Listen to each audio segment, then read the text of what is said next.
I'm really excited to have this chat with you today for all these fine people that just had some nice brownies and cookies and are back and attentive and ready for this. So, Brandale, for people here that don't know about you and 1854 Cycling Co., can you just talk a little bit about what it is and what the mission is? So to give you the quick elevator pitch, the 1854 Cycling Company is a brand that was created to create jobs for the formerly incarcerated people, particularly women. And what most people don't know is that I'm not really a cyclist. My claim to fame is back in 2012, I created an algorithm, and it takes 30 different sets of data, and through this data, it can actually pinpoint and isolate any form of poverty or pockets of poverty that are otherwise hidden from view within any census tract or geographic region. So I can tell more about my story later on, but when we did this for Framingham, we found out that households led by women who have criminal backgrounds make up a large disproportionate number of the households that earn beneath the poverty threshold. In fact, these households own, if they have any outside of standard income at all, it's only $11,500 per year, which is the income for these households. So I created the company to create jobs for them. And the bicycle thing is kind of an accident, but we can talk about that later on. But that's the 1854 Cycling Company. Now, the reason why it's 1854, which is another thing that I need to talk about, is because I'm sort of a history buff as well. So on July 4th, 1854, in Framingham, Massachusetts, was the site of the first anti-slavery rally. And this anti-slavery rally was the one in which they fought against the hypocrisy of celebrating the 4th of July, as the Fugitive Slave Act was now put into play, which meant that enslaved Africans and former enslaved Africans could be found in the streets of Boston and brought back to slavery. And they had this rally in 1854 in Framingham in a place called Harmony Grove. And during this rally, they burned the U.S. Constitution. This was kind of like Colin Kaepernick kneeling in 1854, so because they kind of galvanized the abolitionist movement, and which is why we have the flame breaking the chains as our logo.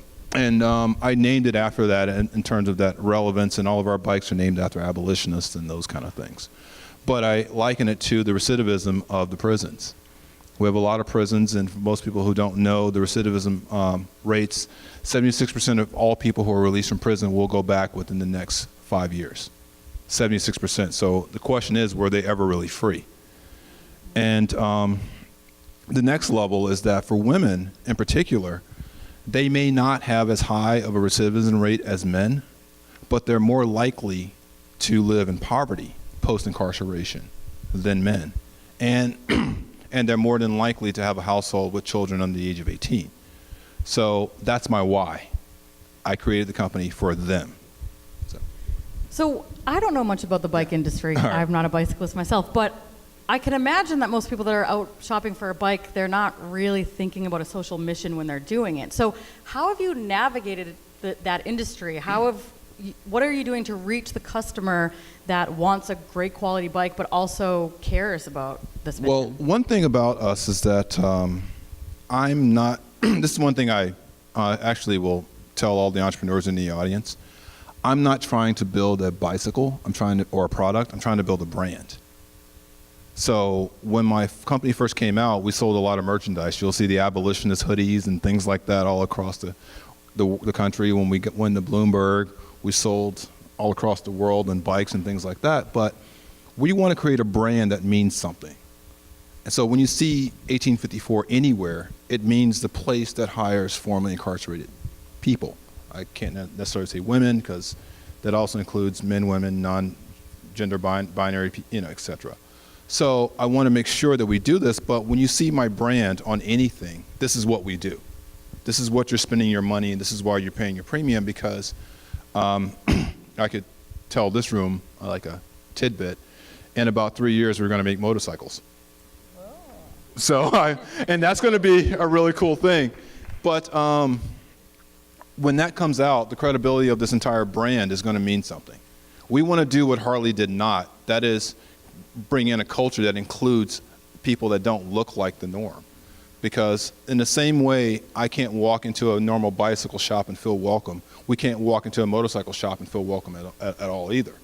So we're going to start building our own ecosystem as much as we can so that we can be included in these multi-billion-dollar industries, but not only that, but to support these jobs. Because, and I'll get into that too, I'm sure. That's great. I'm sorry, I babble. One thing I'm fascinated by too is that before 1854, you had a nonprofit that was really focused on poverty, and now you switched to a for-profit business model and is a brand. So can you just talk a little bit about that switch of going from the nonprofit? You know what? I got to start like way back. If we're going to talk about it, we got to talk about it all. All right. Right? Yeah. Let's talk about who I am. All right. So, first of all, I was born on November 14th. So my birthday was yesterday. Happy birthday! And I was born in this place called Delhi, Louisiana, and from there I moved from there to South Central Los Angeles, and lived there, and all the stereotypes and all that stuff was real. And so someone found that I was, decently intelligent, and they moved me to boarding school. I went from boarding school to the University of Pennsylvania's Wharton School, got out of Wharton, and I became a broker. I was. Because my license is lapsed now, a Series 3, Series 3, Series 7 broker. I did stocks and commodities. So I worked at a hedge fund up until 2008. This is when we had the big Bernie Madoff scandal, for those who are too young in the room to remember that. But my hedge fund lost like 90% of its value in 48 hours. And so that forced kind of me out of the industry and into a program called the PhD Project, which is where I met my wife, and she attended a PhD program down in Texas, down in Lubbock, Texas. And so obviously there's no stock exchange or brokerage house in middle of nowhere, Texas. So I had to bide my time doing something. So I was there to just support, and I was working at Home Depot. Wait, hold on before I start the story. Anyone see my TED Talk? Yeah. TED Talk? Has anyone? Yes, I've done a TED Talk. All right, by the way. So you can Google it and look it up. But basically, I talk about this in more detail in my TED Talk. But while I was coming out of a fast food restaurant on my way out of this TED Talk, on my way to work, there's a gentleman that was here, and he was asking for spare change. And the guy that came out basically told him that I'm not going to give you money because you're just going to use it for drugs or alcohol or whatever. And he basically took this breakfast sandwich and he threw it at him. And he literally threw this sandwich at this, and so he and I had words, and he got in his pickup truck with the Jesus fish on the back, and he went away. So that got me thinking about poverty, because we found out that this guy had money. He was a college student. He just needed money to get on the bus to get back home, but no one ever asked him what he needed, which is a good lesson for any entrepreneurs. Please ask your people what they need. Don't do whatever.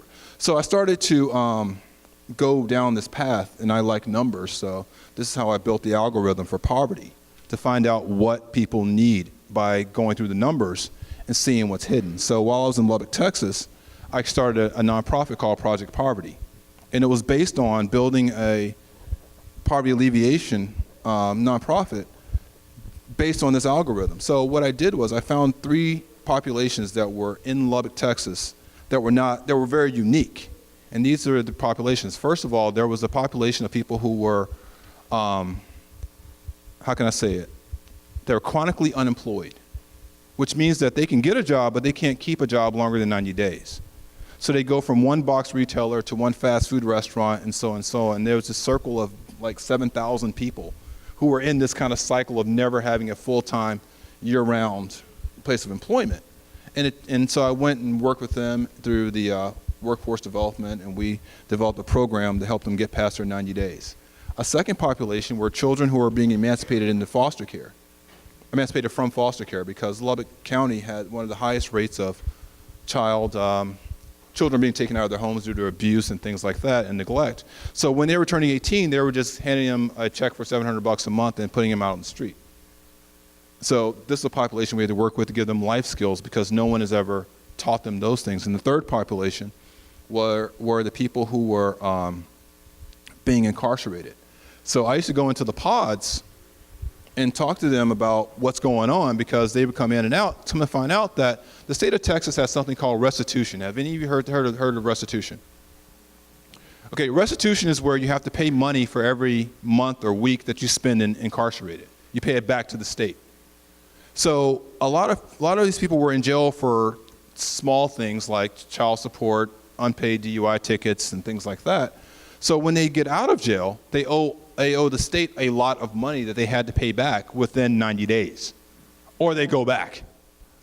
So there is a circle of people who live this lifestyle to where I'm going back in 90 days because I can't find a job to. Wait, how would you ever pay it if you're not working? Which is why we had to create a program through Project Poverty that taught them how to bootstrap. Yeah, that's crazy. And that expectation. That was the expectation, because the expectation was that they can find a great job to pay this, but there's no such thing. So we had to teach them how to have a business on the side of whatever formal, employment that they had to have based on their parole. And so this was my thing, and this was my nonprofit. So when we get to Boston, I applied for almost 82 jobs. Couldn't get a single one. So if anyone giving up hope, this is what it is. This is reality. Ward night, 10 years in the business, whatever. Couldn't get but 6 interviews. So I had to create a business for myself if I wanted to eat and possibly attempt to feed my 12-year-old. It's just not going to happen, but I have a 12-year-old and a 5-year-old. And so I created a business, but I wanted to go for-profit because the passion in me was still to give to people, because I realized that the real life-changing part of any endeavor becomes the person who helps them put food on the table. So we can do all the webinars and seminars we want, all the whatever, but if that person can't get a job that's going to feed them later on, then it's all for nothing. So I want to be on that side of the equation. And so it was ironic that I couldn't figure out what it is I wanted to do as a for-profit business. And so we were originally going to do a coffee shop, but I knew that Starbucks would eat my lunch. And then there was a couple other businesses I dangled with, but in order to figure it out, I wanted to work out. So someone decided that I should go and ride bikes. I didn't see a bike that I liked, so I had one made at this little shop in Framingham called Cisco Cycles. It's amazing. There's a guy named Francisco. He's amazing. And we made this bike, and it had leather handles, leather seat, and this leather attached bag. It was beautiful. People came in, they loved this bike, whatever. So I'm like, you know what? We should start a business making these bikes, but let me sell a few of these first, right? Guess how many of those bikes we sold? None. Kofi is talking about he loves companies that fail. We failed horribly, okay? It was all because we didn't really understand the market.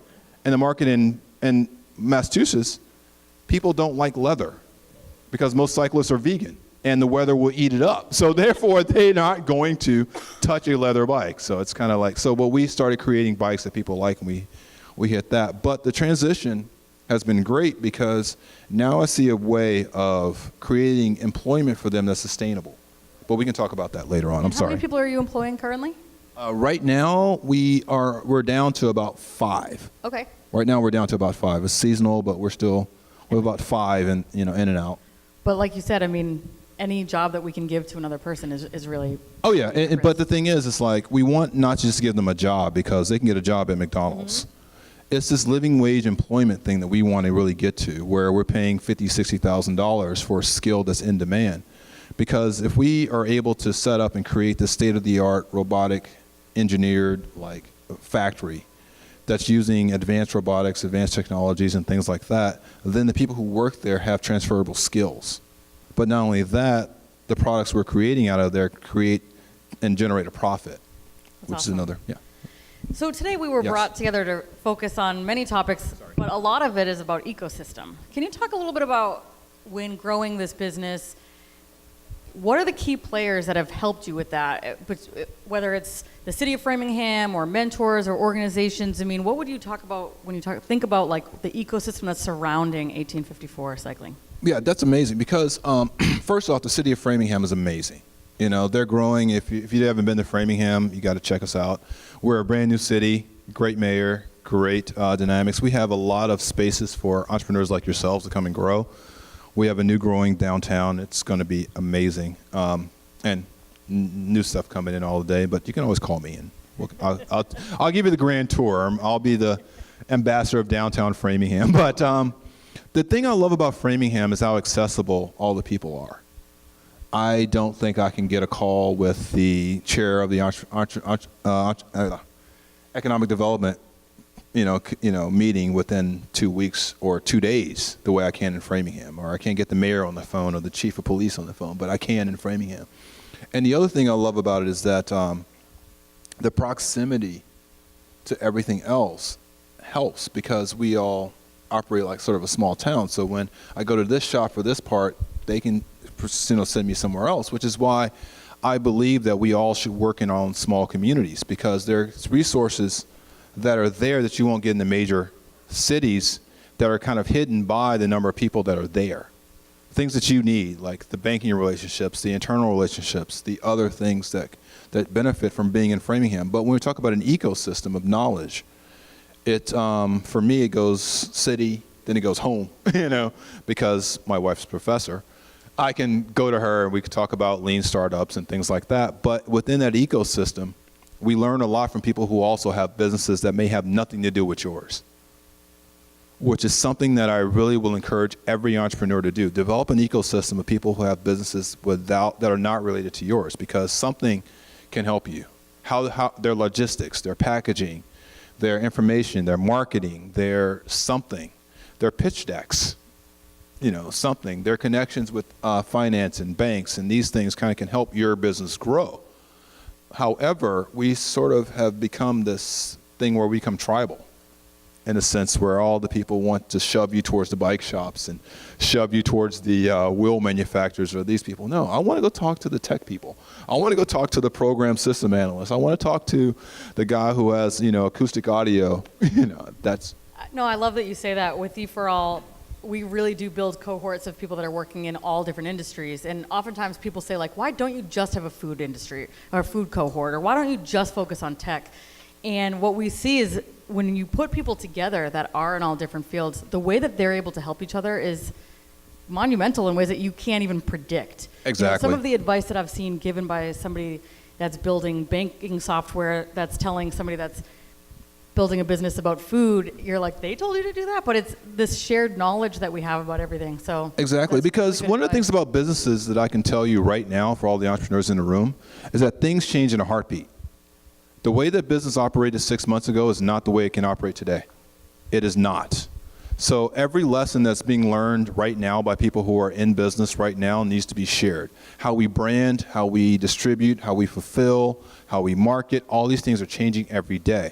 For example, I can tell you right now that Facebook ads are no longer effective. As targeted as we think they are, they're no longer effective. We can talk about logistics, we can talk about other things, but I can tell you right now the only thing that's really sustainable is branding.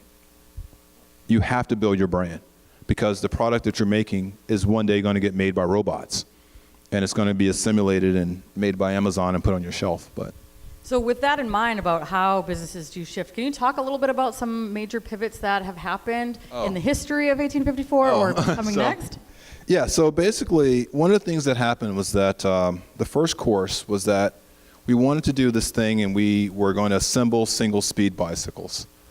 And that was going to be our bread and butter, and of course the cost of making bicycles with the tariffs has skyrocketed to a point where there's no margin. But then as we started to talk to other people, we realized that there has to be a different approach to our business model. We can't just do a bike company and manufacture. We have to do a real wraparound kind of thing, which is going to make it harder for me to raise the funds and get the factory open. But I can't open a factory if I don't give my workers what they need. Because after talking to them, they need three things that have nothing to do with bicycles. They need childcare.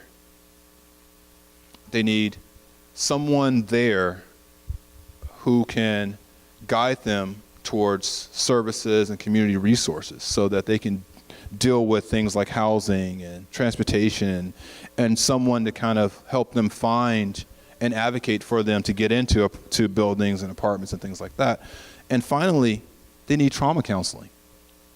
Because there is a stigma or trauma that comes with being incarcerated that people have no idea about. And so when someone tried to explain this to me, I'm like, I'm way not qualified for this. I'm sorry. I love you to death, but let me find somebody you can speak to about this.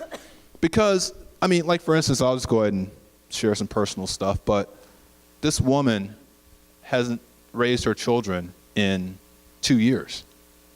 And those of you with children know how much your children change overnight. But imagine 2 years of being away from your child, getting the child put back in your lap, and now having to deal with all that madness, and you don't know. I don't know how to tell her how to talk to her 14-year-old. I have no idea how to do that, but someone else does. Finding that person and having them in-house, on staff, ready, is as important to me as having the right tools in there for them to build a bike. So, as you said too, that you will need to seek funding to be able to expand this, but also your focus is so much on the social mission. I mean, how's that journey been with investors and trying to seek funding? The thing is, it's like one thing I've learned is that I can't execute my business the same way. I can't do the MBA numbers. I can't do it this whole proof of concept, proof of that, because I got all that. I have everything that they'll ask you to have, like all the numbers, all the traction, all the buzz, all the product. I got it all, but guess what? Still doesn't matter. It's like having my big resume and can't get a $25,000 job as a bank teller. It doesn't matter. But what does matter is that it has an appeal that's global. And I could show that, and so the investors love the appeal and they love it. However, with the market changing the way that it is, the cost of making a bike and the competitive nature of having now to compete with everyone with a phone that can go to Amazon and buy something with the same specs and have it delivered in 24 hours is kind of that other thing, which is why we're going into other markets and those kind of things that help with longevity. But I believe that we're more like a craft brewery than we are like Budweiser. Yeah. Like, we're not going to be Harley Davidson this week, but we can be who we are and still make ourselves known and have an identity in the industry, and we can allow ourselves to grow. It's interesting too when you use craft brewery as an example versus Budweiser, because a lot of craft breweries, I'm not a beer drinker myself, but the enthusiasts that I know, a lot of it's like word of mouth, or did you go to this place that other people can't find, and it's this shared knowledge versus billboards that are on highways and ads before movies. So is that a direction too that you feel like you have customers that are like building a community amongst themselves and telling others? Yes, like a lot of the people who wear the hoodies and have ridden my bikes and everything else, they are behind the 1854 cycling hashtag. And it's really huge. But back to the craft brewery thing, and the reason why Framingham is amazing is because I get to watch Jack's Abbey. And in the same way they bring smaller breweries in there to do their brewing and bottling, and they help that entire community, I want to do the same thing with bicycles. I believe there's going to be a small bicycle manufacturer later on that wants to have his own brand of bicycles, and they don't want to go to China and have them shipped in. They're going to want someone local to help them do it. And I want to be that guy that says, you know what, my factory's not at full capacity. Go over there and we're going to help you process things to kind of help and support the entire industry. Because I believe that we're going to go towards a model to where people are going to appreciate that craftsmanship that goes along. So that's awesome. And just so you know that we are going to have a chance for you all to ask questions. So start thinking about those. I don't know how soon. Is it now? Great. And I'm not rapping. And Brandale said that he will answer any question you ask. How's it going? So, 2 questions. One is, I was looking on your website last night. Can you make a 61 centimeter frame? Yes, we do. But I had to hide it from the rest of the world. Because we're big guys like us, I just don't advertise it. Yeah, but yeah, I got you. Second question, a little more substantive for this group, I was really interested, especially with the Bill Cummings talk earlier, yes, about this kind of shifting way of sort of dealing with the socially conscious part of business whereby, since the Andrew Carnegie times, right, there was this business philanthropy has been kind of, you go into an industry, make a lot of money, pick a cause that you're interested in, and start giving your money away. And I think what we're starting to see, really, and that's the Bill Gates model, that's the Warren Buffett model. I think what we've started to see a lot recently is companies, for-profit companies with social missions built into the business model itself. And I think, you can see that in the Tom Shoes kind of one-for-one type thing, and then where there's even more of an explicit goal in the type of thing you're doing, or even some of the businesses that are run out of UTech in the building that we're in.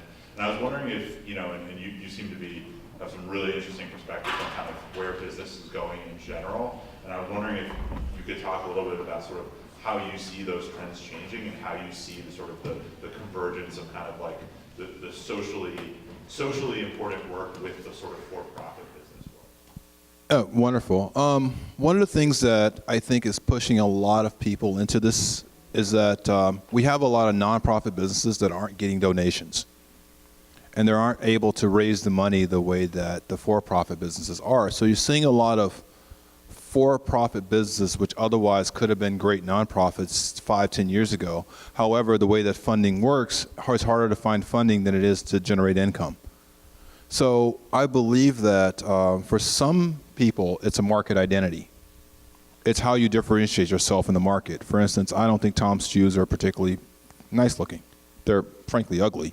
But we know what they do. That's who they are. That's how they built their brand. And so we are seeing more people attempt to do this thing. It's just that I think the measure of how successful a company will be at it is the impact that it will have. For instance, if I tell you that I have a company and we're going to make cupcakes and 10% of all this is going to go towards the little puppy dogs, you really need to see how many puppy dogs we're going to impact. Or you really have to care about puppy dogs. But it's sort of like, if that fits within your target market, then it works. But trying to do the marketing the same way, with the same ideas, with the same sort of preconceived notions that we had probably 5 years ago won't work, because we're so inundated with information that we won't remember who you are. Like, for instance, can anyone still remember what 1854 is?